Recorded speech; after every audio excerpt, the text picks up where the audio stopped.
Hey y'all, what's up fam? Welcome to the channel. If it's your first time here, we're stoked to have you join the crew. Hit that like button and subscribe to be part of the family. The Houthis messed with the wrong ship. Big mistake. They thought they were hitting a helpless cargo ship, but nope. This time, it was a fully armed US Navy destroyer, and the Houthis made a massive mistake. Early April 2025. After another round of Houthi drone strikes in the Red Sea, the US Navy wasn't just playing defense anymore. Out in the middle of the Red Sea, the radar lit up like a 4th of July fireworks show. A swarm of drones came buzzing in, another bold move in what's become a weekly thing. But on this day, they picked the wrong target.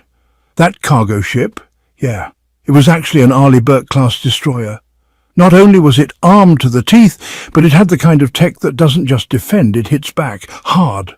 Within seconds, alarms were screaming, defense systems kicked in, and the whole Houthi attack got shredded into metal confetti before it even got close. And that was just the warm-up. What followed was the kind of response that made the whole region stop and say, wait, what just happened? The Red Sea. It's not just a shipping lane anymore. It's a combat zone. Since late 2023, Yemen's Houthi rebels have been launching wave after wave of drone and missile attacks on ships moving through the area. They say it's to support Palestine, but their targets have ranged from civilian cargo ships to US Navy destroyers. In their minds, if you're connected to the West, you're fair game. Problem is their tactics are sloppy, unpredictable, and getting more dangerous by the day. The US Navy's been right in the thick of it.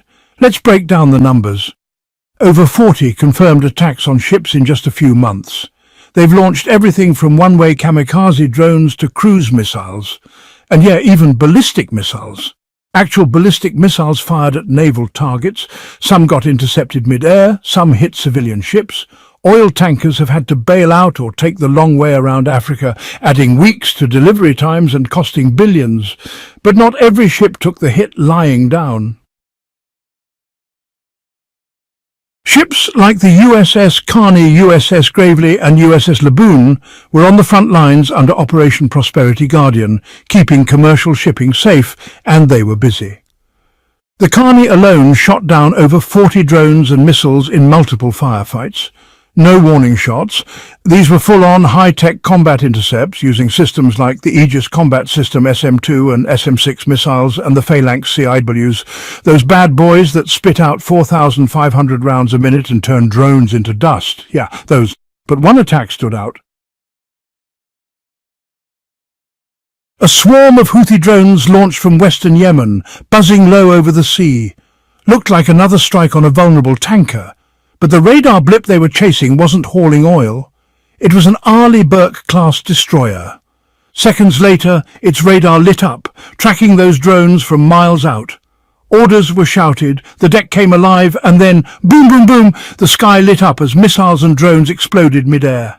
The Houthis? They messed up bad. These aren't ships you sneak up on. The Aegis system scans the horizon 24/7. Air, sea, undersea, everything. Doesn't blink. Once it flags a target as hostile, it calculates the perfect intercept in milliseconds. Now add SM-6S that swat missiles out of the sky at Mach 3.5 and CIWS turrets that eat threats like popcorn, and you've got a floating fortress. Whatever the Houthis were trying to do, one thing's clear, they just turned one of the world's busiest shipping routes into a live fire zone. And they picked the wrong fight. It all went down so fast they didn't even realize they'd kicked the wrong hornet's nest. The Red Sea was already a pressure cooker. US destroyers had been running non-stop intercept missions. Satellite surveillance spotted fresh launches from western Yemen near Al-Hudaydah. A barrage of drones and at least one anti-ship missile were in the air. Their likely target? A European-flagged civilian vessel. But thanks to bad intel, or just plain bad luck, they locked onto a ghost on their radar. That ghost turned out to be a fully loaded US Navy destroyer. Let's be real, this wasn't some rusty old warship. It was a guided missile destroyer, one of the deadliest platforms the Navy's got. Sleek, silent, and built for maximum mayhem if you push the wrong button.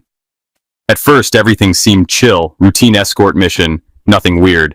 But then, The electronic warfare team picked up some sketchy radar echoes. Moments later, Aegis flagged the incoming threats automatically. The deck officer called it out. Vampires inbound, bearing 270. Vampire =sign incoming missile in Navy speak. Alarms howled. Sailors sprinted to battle stations, and in 1 second flat, the destroyer flipped the switch from cruise mode to full battle posture. And that's when the real fireworks started. Did exactly what it was built for. Tracked the incoming drones and missiles, locked on and neutralized them in seconds. Based on their flight paths, SM-2 missiles launched from the vertical launch system on the ship's deck.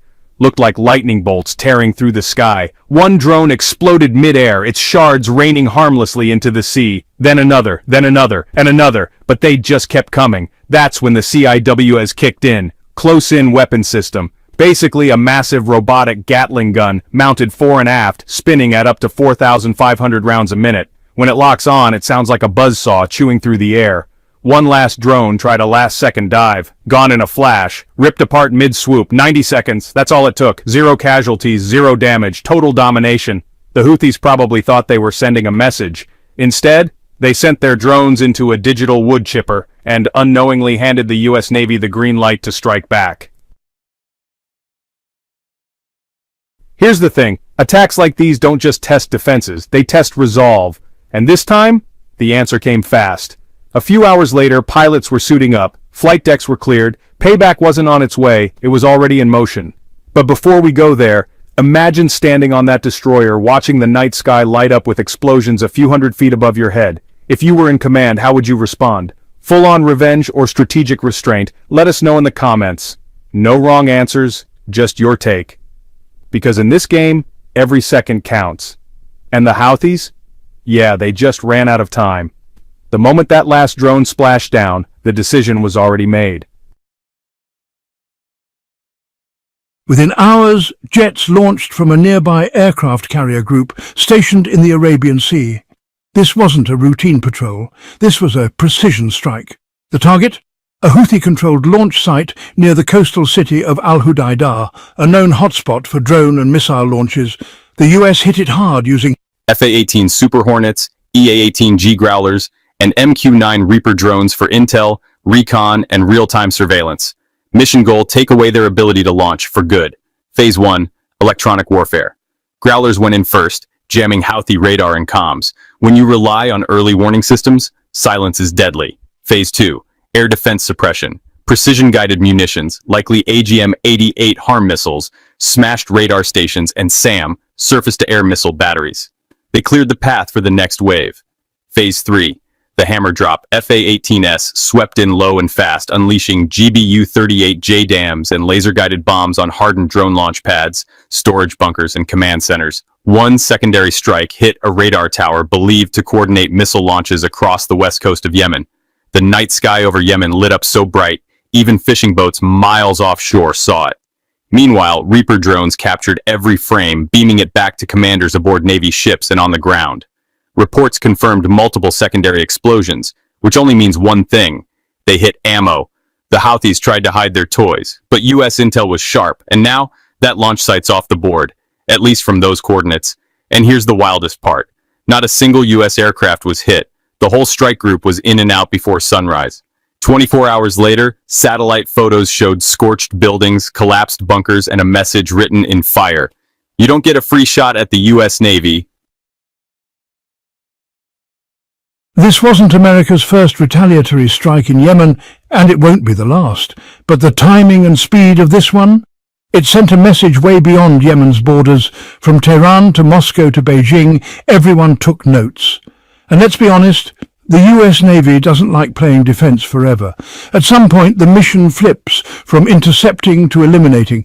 The Houthis thought they were untouchable, tucked away behind Yemen's shoreline. After that night, maybe they finally got some sleep, but only because they were exhausted. By sunrise, smoke was still rising over Al-Hudaydah. But the real damage, it wasn't just physical, it was psychological. Their launch pads gone, their radar blinded, their message muted. What was meant to be a strike against Western influence became a brutal reminder. The US Navy doesn't just patrol the Red Sea, it owns it. What do you think? Are these precision strikes enough to stop future attacks? Or is it time for something stronger? Drop your thoughts in the comments below. Is the US doing enough? Or not even close? Time to go big. It's go time. Because here's the uncomfortable truth. The Red Sea isn't just water anymore. It's a testing ground for missiles, drones, political will, regional power and military dominance. And it's not just the Houthis watching how the US responds. China's watching, Iran's watching, Russia's watching. They're all taking notes on what happens when someone crosses the line. And right now the message is loud and clear. If you fire at a US warship, you better pray you miss. Because if you don't, what comes next ain't something you can shoot down. It was never just about a drone or a missile or even a single ship. It's about what happens when somebody underestimates the US Navy. The Houthis took their shot and missed. And in return, they didn't just lose hardware. They lost a whole chapter of their launch capability. This wasn't payback. This was a message carved in concrete. From the moment their systems locked onto the wrong radar signature, the countdown wasn't for their impact. It was America's countdown. In under 90 seconds, they watched a single destroyer wipe a full-blown attack out of the sky. And less than 24 hours later, they saw how precision air power could dismantle a war machine before breakfast. Is it over? Nope, probably never will be. The Red Sea is going to stay hot. The drones will be back. But the rules just changed. Now every future launch comes with a price. Every radar ping risks being traced to a bunker that's gone by morning. And as for the US Navy, one thing's for sure. Next time they won't wait to get hit. So what's the real lesson here? You can bluff, you can posture, but if you swing at the wrong ship, a ship built for war with eyes on every horizon and weapons that don't miss, you better be ready for what's coming next. Because what's coming next ain't a warning, it's fire. Now here's our final question for you. If you were the commander of that destroyer, would you hold back? Or hit back even harder? Drop your answer in the comments. We read every single one. And if this story hit hard, opened your eyes, or just straight up gave you chills, smash that like button, subscribe and ring the bell. This is just the beginning. Let me know if you want a shorter version for TikTok or Instagram, or a voiceover style script for dramatic narration. I got you. Thanks a ton for watching, y'all. Drop a comment below, hit that subscribe button, and don't forget to smash the notification bell so you don't miss the next drop. At X News, we're all about real, raw updates. Stay safe out there, and we'll catch you